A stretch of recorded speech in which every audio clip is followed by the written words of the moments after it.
اول اینکه نمیدونم از کجا شروع کنم.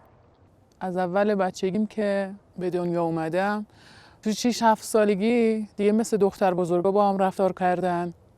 یعنی یه جوری شد که من تو سوم ابتدایی خواستگار داشتم. طرف اومد فکر کرد یه دختر 25-30 ساله هستم.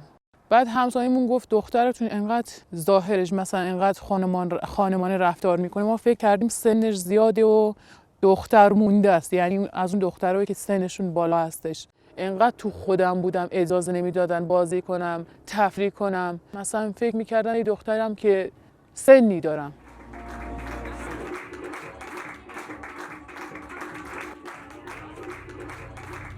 من هنوز یه نوجوان بودم، ولی اصرار خانواده باعث شد که من به این ازدواج تن بدم.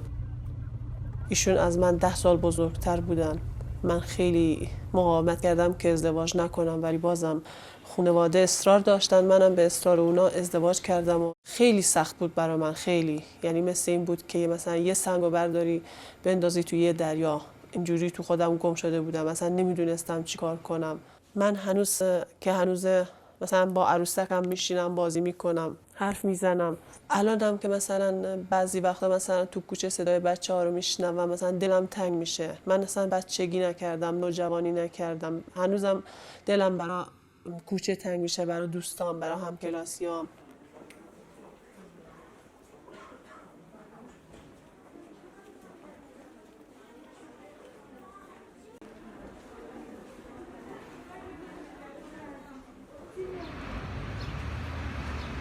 رفتم اونجا خونه شوهر.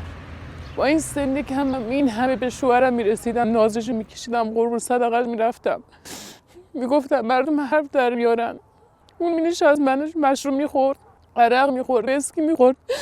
بعد منو کتک میزد. میگفتم چرا میزنی؟ میگفت نمیخوام هیچ کسی به نگاه کنه. اینقدر منو کتک زد، اینقدر تو این 5-6 ماه سختی دیدم، انگار یه آدم 60 ساله شدم. اینقدر سختی دیدم. 70 کیلو وزنم بود.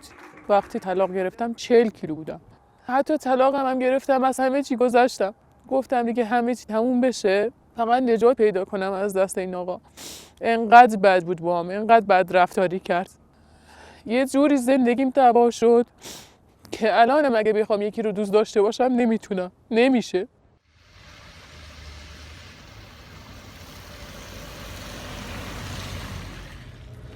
من اگه خودم بچه دار بشم، بچه‌م هم دختر باشه، هیچ وقت اینجوری باش رفتار نمی کنم. هیچ وقت. یعنی کاری میکنم که هر چی دلش میخواد، هر آرزویی داره براش برآورده کنم. یعنی اگه خودشم بخواد، من نمیذارم با این سن کم ازدواج کنه. کاری میکنم که درس بخونه، بره دانشگاه، از بچگیش لذت ببره، از نوجوانیش، از جوونیش. یعنی میخوام کاری کنم که از همه لحظه زندگیش لذت ببره. نمیخوام که مثل من حسرت به دل بمونه.